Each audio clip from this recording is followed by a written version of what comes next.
रात के करीब 12 बज रहे थे। नंदनी अपने कमरे से उठी और सीधे वो अपने ससुर के कमरे में पहुंच गई। और जब नंदनी अपने ससुर के कमरे में पहुंची तो उसका ससुर अपने बिस्तर पर लेटा हुआ था और नंदनी उसके बिस्तर पर जाकर बैठ गई और फिर अपने ससुर के हाथों को पकड़कर प्यार वाली हरकत करने लगी। और कुछ देर बाद उसके ससुर की नींद खुली और जब उसके ससुर की नींद खुली तो उसके ससुर ने कहा कि बहू ये तुम क्या कर रही हो। तो नंदनी ने कहा कि ससुर जी, आज मेरा प्यार करने का मन कर रहा है क्योंकि मेरा पति तो इस दुनिया में है नहीं, तो मैं किससे प्यार करूं। और उसके बाद ससुर जो होता है, जो करता है, आप लोग खुद देख लीजिए। नमस्कार दोस्तों, स्वागत है आप सभी का हमारे एशियन क्राइम अफेयर चैनल में। दोस्तों, एशियन क्राइम अफेयर चैनल को आप सभी लोग सब्सक्राइब कीजिए, वीडियो को लाइक कीजिए और वीडियो को ढेर सारा शेयर भी कीजिए। दोस्तों, चढ़ती जवानी और तड़पती हुई हवस की ये कहानी एक फिक्शनल स्टोरी है।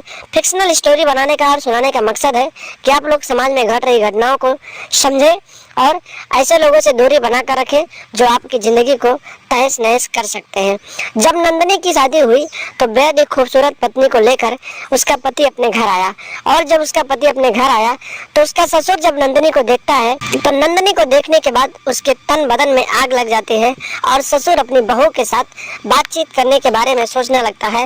और धीरे धीरे समय बीतते हैं और एक दिन ऐसा आता है कि 2 साल के बाद नंदनी के पति की मौत हो जाती है।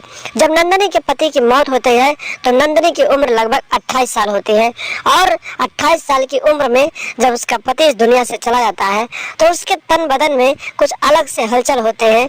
और जब भी वो अपने ससुर को देखती है तो उसके साथ बातचीत करने की कोशिश करती है। और इसी तरीके से समय बीतते हैं और धीरे धीरे जब समय बीत जाता है तो एक दिन ऐसा आता है कि रात के करीब 12 बज रहे होते हैं और नंदनी जो होती है अपने कमरे में सो रही होती है।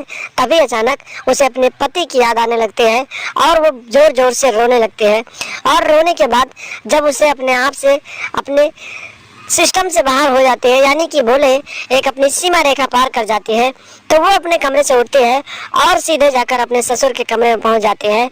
और जाकर जब पहुंचती है तो देखती है कि उसका ससुर अपने कमरे में सो रहा था। और जब नंदनी अपने ससुर के पास पहुंचती है तो उसके बिस्तर पर बैठ जाती है और उसके हाथ को पकड़कर प्यार वाली हरकत करने लगती है। कुछ देर तक ऐसा करती रहती है।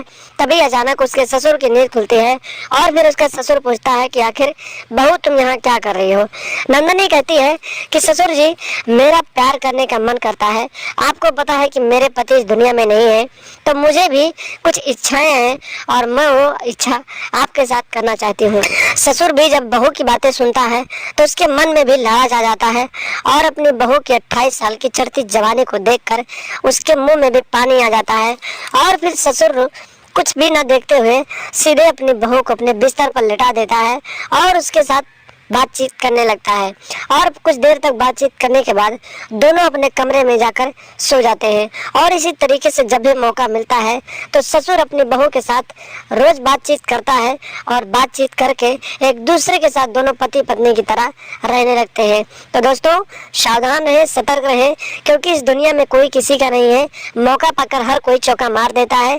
जिस तरीके से ससुर ने अपनी बहू के साथ चौका मार दिया, तो ऐसे लोगों से दूरी बनाकर रखें और अपने घर परिवार को सुरक्षित रखें और लगातार हमारे साथ बने रहें। चैनल पर नए हैं तो सब्सक्राइब कर लें और हमेशा देखते रहें एशियन क्राइम अफेयर।